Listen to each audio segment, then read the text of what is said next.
Boa tarde, galera. A gente voltou rapidinho do nosso intervalo. Bacana? Tempo todo tomar uma água e ao banheiro ligeirão. A gente volta agora para falar um pouco mais sobre a parte de geladeiras, condensadores e começar a realizar as nossas questões, né? Nossa parte prática aí de como é que funciona uma questão desse assunto. Vamos lá. Voltando a falar aqui sobre geladeira, sobre a parte de refrigerador, é caro. Primeira coisa que eu quero que vocês tenham ideia é a diferença que você tem entre ganhar uma fonte quente ou perder uma fonte quente. Bacana? O que é uma fonte quente? Quando você fala de fonte quente, geralmente as pessoas entendem que é tudo aquilo que emite calor. Mas não. Fonte quente é aquilo que consegue variar a sua temperatura. Então, o resultado final de um refrigerador também é uma fonte quente. Só que ele está fazendo com que aquela fonte quente emita energia para o sistema de uma forma de resfriar, né? Como o próprio nome já diz, é um refrigerador para aquele sistema poder acontecer. Ponto. Quando eu tenho uma geladeira, por exemplo, eu tenho um compressor ligado a uma serpentina traseira, que é chamada de condensador, como a gente vê no gráfico. E aí lá em cima eu chego no capilar, o evaporador, e libera esse gás freon, que é justamente o gás que vai refrigerar o meu sistema. Tá. Qual é o importante você entender o seguinte? Esquentar uma coisa é barato. Esquentar alguma coisa é natural.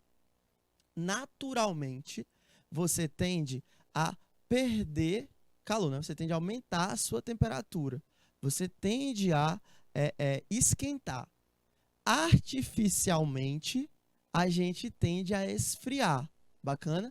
Então, aparelhos de refrigeração são caros. Primeiro ponto que eu quero que vocês entendam. Manter uma geladeira ligada é caro. Manter um ar-condicionado ligado é caro. Por quê? Porque eles estão fazendo o processo inverso a uma máquina ideal. A máquina ideal, ela vai da fonte quente, né, para uma fonte fria. Isso aqui é natural. Isso aqui acontece sem nenhum esforço. Tu botar gelo dentro da água, é natural que o gelo vá justamente se adaptar àquela outra região e se transforme em um líquido. Bacana? Quando você faz o contrário, ir de uma fonte fria para uma fonte quente, isso não é natural. Isso é caro. É por isso que manter um ar-condicionado ou uma geladeira ligada é tão cara. Se você passar um mês aí sem usar ar-condicionado, sem usar geladeira na sua casa, você vai ver a diferença da conta de energia. Mas, obviamente, não é viável para que a gente tenha essa convivência em sociedade, na nossa vida, guardar alimentos e tudo, a gente precisa desse investimento aí, até por questão de sobrevivência. Mas é só para vocês terem ideia de que é caro. Por quê? Porque naturalmente, ninguém esfria, tá bom? Naturalmente, você precisa sempre esquentar. Para você fazer com que alguma coisa esfrie, você precisa ceder energia a ela. Exemplo, para transformar água em gelo, você precisa esfriar ela como? Você precisa tirar a temperatura daquele sistema. Ou seja, você tem que extrair o calor daquela água até que as moléculas dela parem de vibrar e comecem a se agregarem, formando o gelo, tá bom? É um processo natural? É. Aonde? Há uma situação de pressão muito baixa, né? Lá em cima você tem a formação de granizo. Ou então a situação extrema em algumas partes do planeta. Então tudo isso você tem que entender que não é natural, bacana? Por isso que manter um refrigerador é tão caro. Dica aí para que você economize energia. Primeiro, aquela famosa frase de não deixar a porta da geladeira aberta. Realmente é verdade, tá bom? Você não pode deixar a porta da geladeira aberta, porque o ar frio, ele é denso, ele é pesado. Deixa eu apagar bem aqui. Essa partezinha a gente já comentou. O ar frio, ele é pesado. Como assim?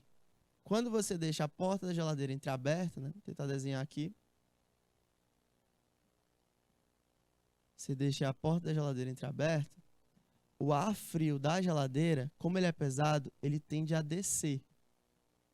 Justamente, se você deixar a porta da geladeira aberta, você vai conseguir ver aquela fumacinha saindo pelos seus pés, né? Você consegue ver aquela situação de ar frio descendo. O ar quente, ele é leve. E aí ele tende a entrar na geladeira com mais violência, tá bom? Então, quando você fecha a porta da geladeira, o motor da geladeira vai começar a funcionar de novo para esfriar aquele ar quente que entrou, com o objetivo de máquina térmica, tá bom? É o objetivo que ela tem. Você não pode ficar abrindo e fechando a porta da geladeira de novo, porque senão você gera uma diferença de pressão também. Você já deve ter percebido isso na prática. Você fecha a porta da geladeira e aí quando você vai abrir de novo, você tem que botar uma força muito maior. Justamente por quê? Porque aquele ar quente que entrou agora gerou uma zona de baixa pressão, então a pressão de fora está esmagando a porta da geladeira. E aí você precisa botar uma força muito maior para conseguir superar essa pressão aí. Bacana? Outra dica também é caso você vá lavar a geladeira. Quando você vai lavar a geladeira, você tira todos os alimentos, desliga a geladeira e aí limpa ela por dentro. Quando você for ligar ela de novo, você liga a geladeira primeiro e aí depois você bota os alimentos dentro da geladeira. Por quê? A geladeira ela vai esfriar mais rápido, tá bom? Quando ela está gelando sozinha, sem nada dentro. Se você aumenta a quantidade de alimentos dentro, você está aumentando a massa que vai ser esfriada. Num primeiro momento, isso não é agradável, tá bom? O motor da geladeira vai funcionar mais forte ainda, vai gastar mais energia, justamente para esfriar aquela massa maior. Bacana? Exemplo, no caso da geladeira doméstica, a fonte fria é o próprio congelador, que perderá calor de forma a continuar a temperatura mais baixa que o ambiente. Lembrando que isso aqui não é natural, né? Você tem que diminuir a temperatura para que ele continue menor do que a do ambiente, senão não faria sentido você ter uma geladeira. Esse calor é ejetado para o ambiente, que funciona como fonte quente através de uma área de exaustão traseira da geladeira. Aquela parte lá de condensador, aonde você bota a sua meia, né, para secar, nas geladeiras mais antigas, justamente porque ali está liberando calor naquele sistema. Significa que existe um fluxo de calor de uma região mais fria para uma região mais quente, uma coisa que não é natural.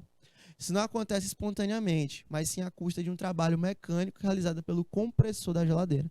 De novo aí, isso aqui é caro, tá bom? Isso aqui é caro de se manter porque você vai consumir muito. Neste compressor existe um gás que flui através de canos pelo equipamento. Ao passar pelo congelador, o gás sofre uma expansão, ao passar por uma válvula retirando o calor do congelador. Ao passar pelo compressor, olha o que é que o nome fala, compressor, o gás sofre o quê? Um trabalho e se aquece perdendo calor ambiente. Algo semelhante acontece no ar condicionado. E aí, você tem uma pergunta, que foi a pergunta que caiu no Enem, né? A pergunta aí bacana que caiu no Enem. Te dava uma situação, um problema lá, falava de uma pessoa que tem uma cozinha industrial, blá, blá, blá, blá, blá, blá. Ele fala o seguinte, por que que você pode esquentar uma cozinha deixando a porta do forno aberta, mas não pode esfriar uma cozinha deixando a porta da geladeira aberta, tá bom? Pergunta aí que foi cobrada do Enem. Bom, bem simples essa diferença. A porta do forno aberta, o calor, a fonte quente, ela só emite gás quente, né? Ela só faz emanar calor. Ela está aumentando a temperatura do ambiente, liberando aquilo ali de uma forma espontânea. Quando eu faço isso na geladeira, num primeiro momento, eu tenho um alívio. Você abre a geladeira lá, na cozinha, abre a geladeira, você sente aquele ventinho frio sair da geladeira, tá bom? Então você, num primeiro momento ali, próximo, você esfria o corpo que estiver próximo a ele. Depois disso, o ar quente que eu falei para você começa a adentrar na geladeira de uma forma muito violenta. Então, o motor da geladeira vai perceber que dentro está uma temperatura parecida com fora e vai ligar. Ele vai aumentar a sua força, ele vai fazer força naquele sistema e aquele motor ele vai começar a esquentar. Então, com o tempo, aquele motor esquentou tanto que no lugar de esfriar o ambiente, ele começa a esquentar o ambiente também. Então, abrir uma geladeira para tentar esfriar algum ambiente não é uma boa ideia, justamente pelo fato da quantidade de calor que o motor gera quando está funcionando. Bacana? Esse motor gera aí quando ele está tendo esse funcionamento. Bacaninha? E aqui um resumozinho sobre máquina térmica, bacana? Esse resumo é muito importante e eu vou pedir um minutinho aí para que vocês consigam copiar esse resumo.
Então, galera, tendo esse resumo em mãos, a gente consegue chegar na parte de questões, né? Que é a parte que a gente mais queria chegar na nossa aula. Vamos lá. Só dando um norte aqui no nosso resumo, você tem máquinas térmicas, bacana? Os processos são isovolumétrico, isocórico, isotérmico ou isobárico, né? A gente já viu nas aulas passadas. O rendimento de uma máquina térmica é igual ao trabalho realizado dividido pela quantidade de calor da fonte quente, tá bom? A fonte quente é o calor fornecido, a máquina térmica que realiza um trabalho e libera na fonte fria. As máquinas térmicas podem transformar calor em trabalho. Toda máquina opera segundo um processo termodinâmico cíclico e, ao final do processo, a substância de trabalho sempre volta ao seu ponto inicial, justamente pelo fato de ser uma coisa cíclica. Bacana? Então, vamos para a primeira questão. A primeira questão fala o seguinte. Uma máquina térmica recebe 500 joules de calor de uma fonte quente e a cada ciclo de operação. Essa máquina dissipa 350 joules de calor para o seu sorvedouro frio, né, para a sua fonte fria. Qual será o seu rendimento energético em porcentagem? Tá, você pode ter essa equação de rendimento. Rendimento é igual a 1 menos a razão entre as duas temperaturas, né? Foi o que a gente falou ali na parte de rendimento da máquina térmica. Lembrando o seguinte, que a temperatura T2 é de uma fonte fria e a temperatura T1 é de uma fonte quente. Não pode inverter isso aqui, por quê? Porque se você inverter isso aqui, o valor da razão vai ser maior do que 1. E aí você vai ter um rendimento negativo. E isso não existe para a máquina térmica. Mas aqui a gente consegue fazer essa parte de rendimento. Vamos lá. Vou pegar uma cor aqui azul, pronto. Rendimento é igual a 1 menos temperatura da fonte fria, 350 joules. Temperatura da fonte quente, 500 joules. Então, aqui eu consigo achar o rendimento da minha máquina para que eu possa calcular ela. Bom, 0 de cima com 0 de baixo eu posso simplificar. Então, o meu rendimento seria igual a 1 menos 35 dividido por 5 dá 0,7. Então, o meu rendimento vale quanto? 1 menos 0,7, que vai ser igual a 0,3. Bacana? Esse aí seria o rendimento gerado pelo meu sistema. Percebam que as alternativas estão em porcentagem. Então, a primeira coisa que você tem que entender é que sempre você vai ter um rendimento em porcentagem para que aquele sistema consiga ser operacional, né? Então, 0,3 é a mesma coisa que 3 sobre 10, que é a mesma coisa que 30 sobre 100. Logo aqui, eu teria um rendimento de quanto? de 30%.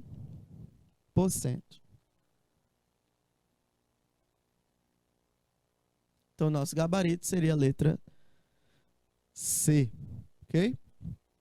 Então, usando de novo, deixando a questão um pouco no quadro para quem for copiar, explicando novamente, eu tenho uma máquina térmica que varia de 500 joules para 350 joules quando dissipa, né, esse calor de uma fonte quente para uma fonte fria. Qual será o rendimento dessa máquina, né, o rendimento dessa máquina? A fórmula é simples. 1 menos a razão das temperaturas. Lembrando que a temperatura de cima tem que ser uma temperatura fria e a temperatura de baixo sendo uma temperatura quente. Então, o rendimento seria igual a 1 menos a temperatura fria do cara, vale 350, né? Que seria a temperatura menor. E a temperatura quente, que é a temperatura maior, é a de 500 Kelvin. Essa razão dá 0,7, 1 menos 0,7, 0,3, que em porcentagem fica os nossos 30% aí mesmo, ok? Próxima questão, fala o seguinte, uma máquina que opera segundo o ciclo de Carnot, então você já tem que entender que ele está em um ciclo termodinâmico, tem temperaturas de fonte quente e fria igual 600 Kelvin, temperatura de fonte quente, 400 Kelvin, temperatura de fonte fria, respectivamente. Essa máquina dissipa 800 joules de calor. Então, aqui eu já tenho uma perda do calor gerado por aquela máquina, para sua fonte de menor temperatura a cada ciclo. Calcule a quantidade de calor quente absorvido pela máquina a cada ciclo e o seu rendimento em porcentagem em seguida. E assinale a alternativa correta. Bom, então são etapas. Primeira coisa que a gente tem que entender é o rendimento da máquina, que é mais fácil, né? O rendimento da nossa máquina é dado por 1 menos T2 sobre T1. E aí existe uma razão entre o trabalho dissipado e a quantidade de calor que você tem, né? Trabalho e a sua quantidade de calor. Por quê? A temperatura da fonte fria sobre a quantidade de calor da fonte fria, desculpa, o trabalho, né? O trabalho da fonte fria sobre a quantidade de calor da fonte fria é igual ao trabalho da fonte quente sobre a quantidade de calor da fonte quente. Então, eu tenho a quantidade de temperatura da fonte fria e da fonte quente e tenho a quantidade de calor que ele liberou para qual? Ó, ele dissipa 800 joules para a sua fonte de menor temperatura. Ou seja, essa quantidade de calor aqui é quantidade de fonte fria, tá bom? É uma quantidade de fonte fria, beleza? Então aí, pedir um minutinho para vocês tentarem fazer a questão.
Então, gente, a gente consegue separar o passo a passo da questão. Veja que ele quer duas coisas para que a gente consiga responder ela de forma correta, né?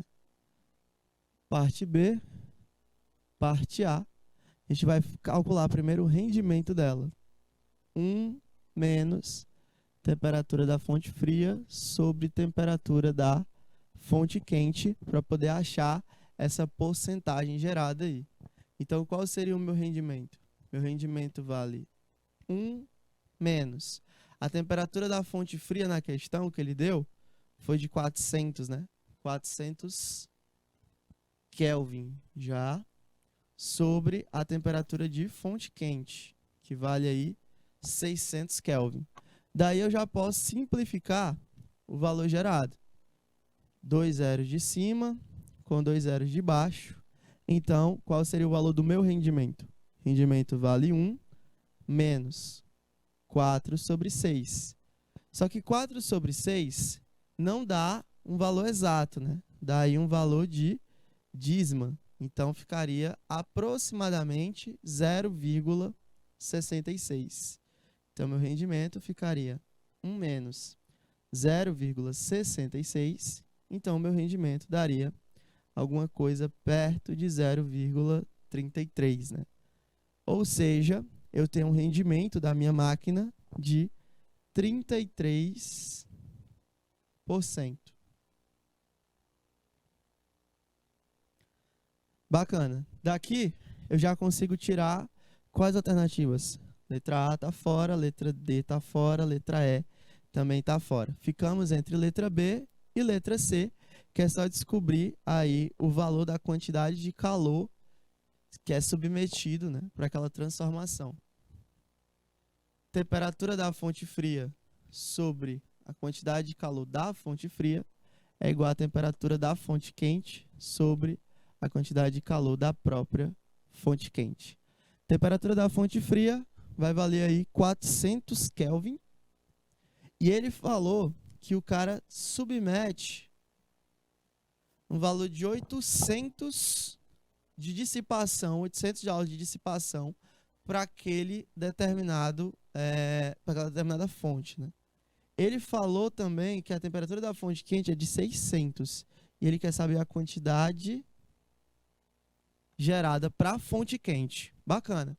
Produto do meio é igual ao produto dos extremos. Então, eu posso dizer que 400 vezes QQ é igual a 800 vezes 600, né? Então, 400, quantidade de calor da fonte quente, é igual a 800 vezes 600. Bacana? Então, a minha quantidade de calor seria igual a 8 vezes 6, 48. Adiciona-se aí os 4 zeros da situação. Dividido por 400, que está multiplicando, passa para o outro lado, dividindo. Logo, eu posso fazer de novo essa simplificação. 2 zeros de baixo com 2 zeros de cima. Tchau. E aí eu tenho que a minha quantidade de calor gerada para o sistema é igual a 1.200 joules. Bom? 1.200 joules. Aqui, gente, existe um bizu para que você consiga fazer essa questão sem ter tanto cálculo, tá bom? Sem bater tanto na parte matemática. Que é só o fato de uma proporção de regras 3. Se aqui é 2 vezes maior, do outro lado também tem que ser 2 vezes maior. Bom, você pode usar essa justificativa para fazer essa questão também, não tem nenhum problema não. Você consegue fazer ela dessa forma. Logo, a quantidade de calor da fonte quente é igual a 600 vezes 2, que ele dobrou. Então, a minha quantidade também seria igual a 1.200, tá bom? Isso aqui é permissivo justamente pelo fato da proporção de grandezas diretamente proporcionais. Então, o meu gabarito ficaria sendo letra B, de bem facinho, ok? Deixando a questão um pouquinho no quadro, né, para quem for copiar, e explicando novamente, para quem teve dúvida, uma máquina opera segundo o ciclo de Carnot, seja uma máquina ideal, para esse tipo de movimento. Tem temperaturas de fonte quente e fria, 600 e 400, e ela dissipa 800 joules de calor para a sua fonte fria, né, de menor temperatura. Ele quer a quantidade de calor pela outra fonte, a fonte quente, e o rendimento em porcentagem. Então, a gente usa as duas equações que a gente viu na nossa aula, né? a equação de rendimento e a equação de relação entre temperatura e quantidade de calor gerada por esse sistema, ok? Então, vamos primeiro para de rendimento. Rendimento é 1 sobre temperatura fria sobre temperatura quente. Por favor, nunca troquem isso aqui. Se você botar quente sobre fria, você está lascado. Você tem que botar sempre fria sobre quente, tá bom? Você perde uma questão por besteira. 1 menos temperatura fria, 400. Temperatura quente, 600. 400 dividido por 600 daria aí 0,66, né? Daria uma dízima periódica. Então, ficaria 1 menos 0,66. Então, o valor de N daria 33%, né? Ou 0,33. Na outra questão, ele fala sobre... na outra parte da questão, ele fala sobre a razão, né? Entre as temperaturas e as quantidades de calor do sistema. Só que temperatura fria sobre a quantidade de calor da fria é igual a temperatura quente sobre a quantidade de calor da quente. Temperatura fria vale 400. A quantidade dissipada na fonte fria, a própria questão já me falou que vale 800, ok? Igual a temperatura da quente vale 600 e a quantidade de calor dissipada na quente é o que ele quer saber. Então, ficaria 400 sobre 800, 600 sobre x. Lembrando que, pelo fato de ser uma proporção diretamente proporcional, você pode fazer um produto, tá bom? Se dobra de um lado, dobra do outro também. Então, produto do meio igual ao produto dos extremos, 400 QQ, que seria 400 quantidade de calor da fonte quente, é igual a 800 vezes 600, né? Isso aqui daria 480 mil, só que dividido por 400 daria aí 1.200 joules de dissipação nesse meu segundo sistema. Bacana? Formatando o nosso gabarito, realmente, letra B. Certo? E aí, essa questãozinha, uma questão até simples, vou dar um tempinho para vocês tentarem fazer ela. Qual o rendimento de uma máquina de Carnot que opera entre as temperaturas de 27 graus Celsius e 227 graus Celsius? Qual é a equação que você vai usar? Você vai usar a equação de rendimento. 1 menos temperatura da fonte fria sobre a temperatura da fonte quente. Existe uma observação. Que observação é essa? A nossa temperatura tem que ser em Kelvin, tá bom? Lembre-se de transformar a temperatura para Kelvin. E aí, essa questão, eu quero que vocês tentem fazer ela realmente. Vou pedir uns 2 minutinhos para você ter mais tempo para fazer.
Então, galerinha, espero que vocês tenham tentado aí para a gente conseguir chegar ao nosso gabarito. E aí, o que a gente vai ter? A gente vai ter que achar o rendimento dessa máquina, só que lembrando, o rendimento ele tem que ser calculado com as temperaturas em Kelvin, bacana? Tem que ser calculado com as temperaturas em Kelvin. Então, o meu rendimento é igual a 1 menos a temperatura da fonte fria. Obviamente, a temperatura da fonte fria é a menor. A temperatura da fonte quente é a maior. Então, essa aqui é a fria, 27 graus Celsius. Essa aqui é a quente, 227 graus Celsius. Mas, lembrando que essa temperatura tem que ser em Kelvin, ok? A temperatura em Kelvin é igual à temperatura em Celsius mais 273, que seria aquele ponto de fusão, né? Ponto de congelamento do gelo lá na escala Kelvin. Bacana. Então, a minha temperatura fria não é 27 graus Celsius. São quantos? São 27 mais 273 Kelvin, tá bom?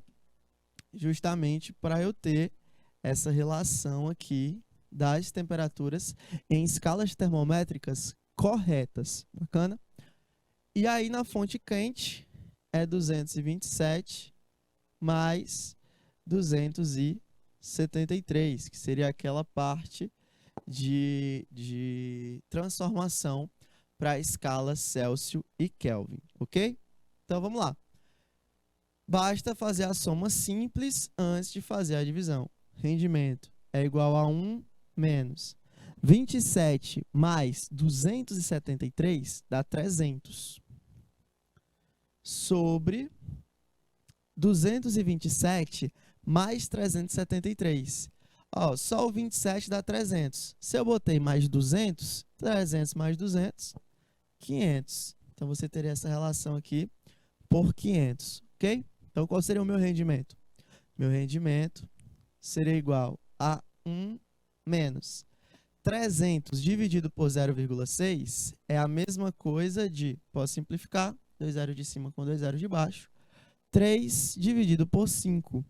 3 dividido por 5, 0,6. Então, o rendimento é igual a 1 menos 0,6, que daria um total aí de 0,4. Ou, lembrando aí que rendimento tem que ser dado em porcentagem, 40%. Então, o rendimento da minha máquina térmica vale um total de 40%, ok? Lembrando que esse rendimento, galera, é a parte útil da máquina térmica. Percebam que essa máquina térmica, ela não é uma máquina térmica muito boa. Por quê? Mais da metade dela é dissipado. Se o rendimento dela é de 40%, 60% foi embora para algum lugar. Então, esse 60% é essa dissipação. Percebam que isso não é ideal para uma máquina que você quer utilizar no dia a dia. Então, quanto maior for o rendimento da minha máquina, melhor aquela máquina é para as funcionalidades que eu quiser dar para ela, ok? Então, explicando mais uma vez a questão para quem ficou em dúvida, deixando um pouquinho no quadro também para quem quer copiar, a questão fala o seguinte: qual o rendimento de uma máquina de Carnot que opera entre temperaturas de 27 graus Celsius e 227 graus Celsius? Para você saber se essa máquina térmica é uma máquina térmica boa ou ruim, você tem que ver a variação de temperatura. Se a temperatura menor for muito longe da temperatura maior, essa máquina não é uma máquina boa. As máquinas térmicas melhores que tem, as temperaturas fria e quente, das fontes fria e quente, são próximas, ok? Então, quanto mais próximas forem essas temperaturas, melhor é o rendimento daquela máquina. Bacana? A equação do rendimento todo mundo já sabe, a gente está vendo ela desde 4 horas da tarde. Rendimento é igual a 1 menos T2 sobre T1. Temperatura da fonte fria sobre temperatura da fonte quente. Qual é a observação importante? A minha temperatura tem que estar em Kelvin, ok? Então, Kelvin seria igual temperatura da fonte fria, temperatura de Celsius mais 273, é aquela conversão de escala termométrica. Rendimento é 1 menos 27 mais 273 sobre 227 mais 273. Então, ficaria 1 menos sobre 300 sobre 500. Essa razão dá 0,6 batido. Então, meu rendimento daria 1 menos 0,6, 0,4 ou 40%. Lembrando aí que rendimento de máquina térmica tem que ser dado em porcentagem, viu, galera? Por favor, não se esqueçam de passar esse rendimento em porcentagem. Bacana? Então, a gente chega ao final dessa questão. A próxima questão é uma questão teórica. E aí, ela fala o seguinte: até 1824, acreditava-se que as máquinas térmicas, cujos exemplos são as máquinas a vapor e os atuais motores a combustão, poderiam ter um funcionamento ideal. Bacana. O que a galera dizia? A galera dizia que chegaria uma máquina térmica onde o rendimento dela é de 100%, tá bom? O rendimento dela é de 100%. Carnot demonstrou a impossibilidade de uma máquina térmica funcionando em ciclos entre duas fontes térmicas, uma quente e uma fria, obter 100% de rendimento. Então, o que foi que Carnot provou? Que é impossível ter 100%. Bom, você não pode ter 100%. Tal limitação ocorre porque essas máquinas... E aí, um minutinho para você tentar acertar o gabarito.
Então, galerinha, como é que a gente faz uma questão como essa? Por que que esse negócio não é 100%, tá bom?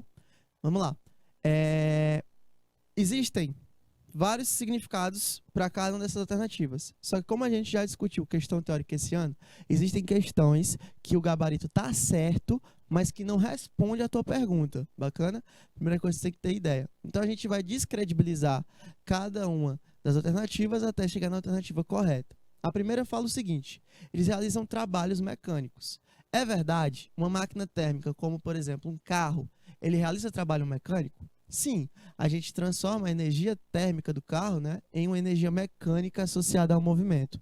Então, apesar de estar verdadeiro, isso aqui não justifica o fato de eu ter um rendimento de 100%. Por quê?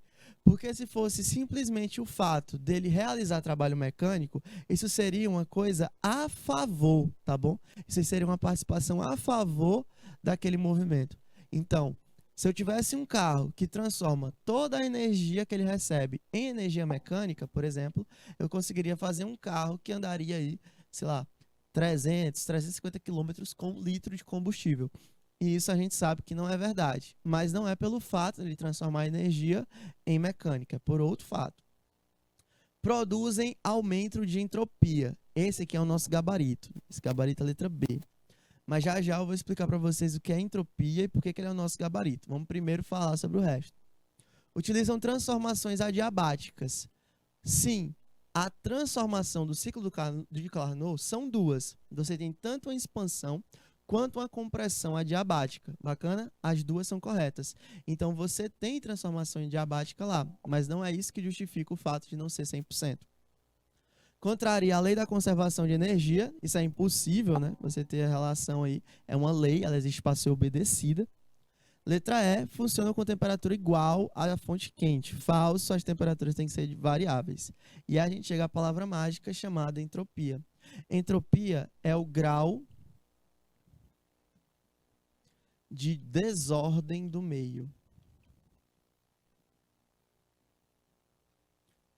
Existe uma frase muito famosa na física, não sei se vocês já tiveram a oportunidade de ouvir ela em algum momento, mas se não, essa aqui é a nossa primeira vez falando ela. Tudo tende ao caos, tá bom? Na física, tudo tende ao caos. É por isso que, por exemplo, o universo ele é bagunçado. Você não tem uma distância perfeita entre uma estrela e outra, tamanhos de galáxias padrão, você não tem isso aí naturalmente falando. O seu DNA, né, de uma molécula, o tamanho de uma molécula para outra, o tamanho de um cabelo do seu corpo, o tamanho do cabelo do corpo de uma pessoa, tudo isso é diferente de um para o outro. Por quê? Porque a gente, naturalmente, não é ordenado. Fisicamente falando, a gente não gosta de ordem. Tudo tende fisicamente e naturalmente à desordem. E a entropia é justamente isso.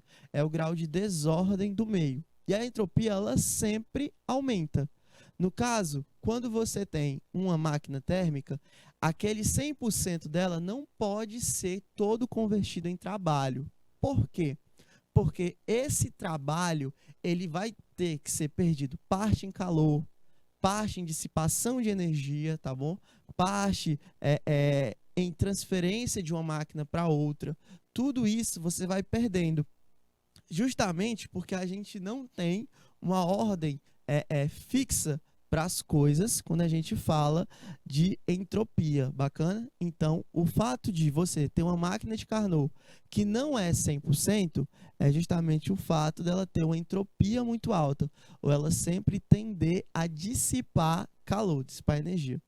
Qual é o problema que teria numa questão como essa? O que o elaborador de uma questão como essa não pode fazer?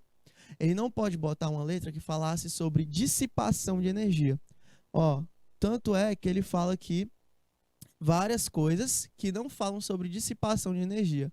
A questão que ele tentou botar de pegadinha para ti é que ele fala sobre contrariar a lei da conservação de energia. Só que a lei da conservação de energia fala o seguinte, que um corpo perde energia para um sistema de uma forma natural. Não é que aquela energia se perca. A energia ela não vai ser criada do nada, nem destruída. Ela simplesmente vai passar de uma forma para outra, tá bom? Então, a conservação de energia, ela é certa, mesmo quando você está dissipando. Você está transformando energia, por exemplo, lá do motor, do calor, do motor do carro, em calor de motor. Então, aquilo ali também é uma passagem de energia. Só não era o que a gente queria, mas aconteceu, então a gente continua respeitando aquele acontecimento ali. Não contraria a lei de conservação de energia, não, tá bom? Beleza. Próxima questão fala o seguinte. Uma pessoa abre sua geladeira, verifica que há dentro e depois fecha a porta dessa geladeira. Em seguida, ela tenta novamente abrir a geladeira, mas só consegue fazer isso depois de exercer uma força mais intensa do que a habitual. Então, ela tem essa dificuldade para abrir a geladeira. A dificuldade extra para reabrir a geladeira ocorre porque a gente já falou sobre esse exemplo da aula de hoje. E aí, um minutinho para vocês tentarem responder a questão.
Então, gente, a gente falou, né, sobre a diferença entre você estar com a geladeira de porta aberta e porta fechada. Quando a geladeira está com a porta fechada, dentro dela, todo o volume é constante. A geladeira às vezes não vai ter 300 litros, outros 400 litros, ou 200 litros, não. A geladeira, quando você compra, ela tem uma medida padrão de volume e aquela medida é constante quando a geladeira está com a porta fechada. O problema é que a pessoa abriu a sua geladeira, olhou o que tinha dentro e fechou. Esse movimento faz com que tenha uma saída de ar frio. Olha aqui, quando ele abre a geladeira, você tem uma saída, tá bom? De ar frio. E quando ele fecha a geladeira, depois quando você tem esse movimento de fechar a geladeira, você tem uma entrada de ar quente, tá bom? Só que você fechou a porta. Se você fechou a porta, o volume dentro da geladeira volta a ser constante, tá bom? O volume ali dentro, ele passa a ter o mesmo valor novamente. E aí o cara se arrependeu e foi tentar abrir a geladeira de novo. Só que para fazer isso, ele pôs uma força muito maior. Vamos supor, no nosso exemplo bem aqui, que isso aqui é a porta da geladeira, ó. Tá bem aqui, porta. É como se a gente tivesse cortado a geladeira no meio, a gente consegue ver a parte de dentro da geladeira e a parte de fora. E aqui dentro é uma porta. O ar frio continua aqui dentro, parte dele, porque parte saiu quando ele abriu. Só que entrou agora um ar quente. E aquele ar quente, ele é mais leve, né? Ele tende a ficar na parte superior. Quando o compressor da geladeira, o motor da geladeira é ligado por essa situação, ele tenta esfriar esse ar aqui, ó. Ele quer esfriar esse ar que chegou agora. Isso gera aqui dentro uma zona de baixa pressão. É uma zona de baixa pressão. Se é uma zona de baixa pressão, fora da geladeira é uma zona de alta pressão. E o que significa ser uma zona de alta pressão? Significa que aqui de fora existe uma pressão muito grande empurrando essa porta. E é por isso que você precisa aplicar uma força muito maior para conseguir abrir aquela geladeira. Então, sabendo disso, qual é o gabarito que responde a nossa questão? A pressão no interior da geladeira está abaixo da pressão externa à geladeira. Nosso gabarito seria a letra D. Essa questão, galera, é uma questão do exame, tá bom? Enem 2018 já, é uma questão relativamente nova. E aí a gente pode tirar o resto das alternativas. Letra A, volume do ar dentro da geladeira diminui. O volume dentro da geladeira é sempre constante, lembrem-se disso. Letra B, o motor da geladeira está funcionando com potência máxima. Sim, é verdade, mas não responde a minha pergunta, tá bom? Letra C, a força exercida pelo ímã fixado na porta da geladeira aumenta, isso é falso. É aquela força de magnetismo do ímã, né, que existe a borrachinha para proteger, ela é constante. Letra E, a temperatura no interior da geladeira é inferior ao valor existente antes dela ser aberta. Cuidado, a temperatura dentro da geladeira ela é maior. Antes, todo o ar já estava frio. Abriu e entrou ar quente. Aí mudou um pouquinho a temperatura. Bacana? Onde é que existe isso também? Dentro do avião. O avião é um ambiente pressurizado, ou seja, a pressão dentro do avião é um ambiente controlado, né? Você tem um avião comercial aí, bonito igual o meu. E aí você sabe que um avião tem uma porta. As pessoas entram por aquela porta, saem por aquela porta. Aquela porta é vedada e aí você começa uma situação de pressurização dentro do avião. Um avião comercial voa entre 9 e 11 km de altitude, justamente pela resistência ser menor, o cara gasta menos combustível. Aquela porta fechada faz com que a pressão dentro do avião seja maior do que a pressão fora. Agora é o contrário. A pressão do lado de dentro é maior do que a pressão fora. Justamente por causa da altitude, você tem uma pressão abaixo externa do avião. Tanto é que você vê em filmes que às vezes, sei lá, acontece um acidente dentro do avião e a porta é estourada, né? Ela é sacada para fora. Tudo que está dentro do avião é sugado para fora, é puxado para fora. Esse movimento acontece por quê? Porque lá dentro tu tem uma pressão muito forte. Então aquela pressão muito forte empurra para fora, tá bom? Aquela pressão muito forte joga as coisas para fora. Então, quem tem a maior pressão, tá bom? Quem tem a maior pressão tem a maior força. Sempre assim. Quem tem maior pressão tem maior força. OK? E a nossa última questãozinha de verdadeiro ou falso, tá bom? Que fala o seguinte: com relação às máquinas térmicas e à segunda lei da termodinâmica, assinale as preposições a seguir. Máquinas térmicas são dispositivos usados para converter energia mecânica em energia térmica, com consequente realização de trabalho. 2. O enunciado da segunda lei da termodinâmica, proposto por Clausius, confirma que o calor não passa espontaneamente de um corpo frio para um corpo mais quente, a não ser forçado por um agente externo, como o caso do refrigerador. 3. É possível construir uma máquina térmica que, operando em transformações cíclicas, tenha como único efeito transformar completamente em trabalho a energia térmica de uma fonte quente. E 4. Nenhuma máquina térmica operando entre duas temperaturas fixadas pode ter um rendimento maior do que a máquina ideal de Carnot, operando entre essas mesmas temperaturas. E aí eu vou dar um minutinho para que você consiga chegar ao gabarito dessa questão.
Então, a gente vai chegar aqui à conclusão sobre cada uma das afirmações feitas pela questão. Primeiro, máquinas térmicas são dispositivos usados para converter energia mecânica em energia térmica, como consequente realização do trabalho.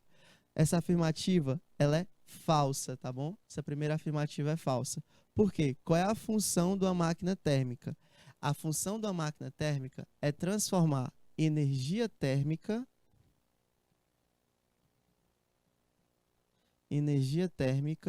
em trabalho. Bacana?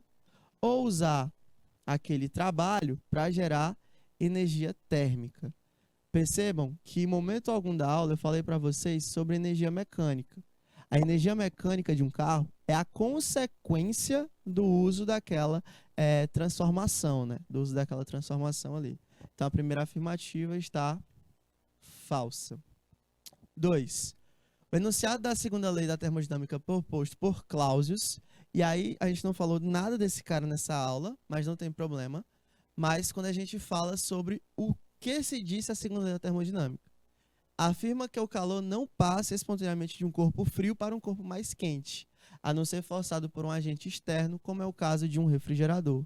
Verdadeiro foi aquela parte da aula que eu expliquei para vocês qual era a diferença e por que que manter uma geladeira e um ar-condicionado é tão caro, né? Você passar de um corpo quente para um corpo frio é espontâneo, é natural que a água esquente o gelo, tá bom? O corpo quente, ele quer ceder para o corpo frio, ele quer passar aquilo ali. Um corpo frio, né? Você esfriar um corpo, isso já não é natural. Isso custa caro, tá bom? Precisa de muita demanda energética.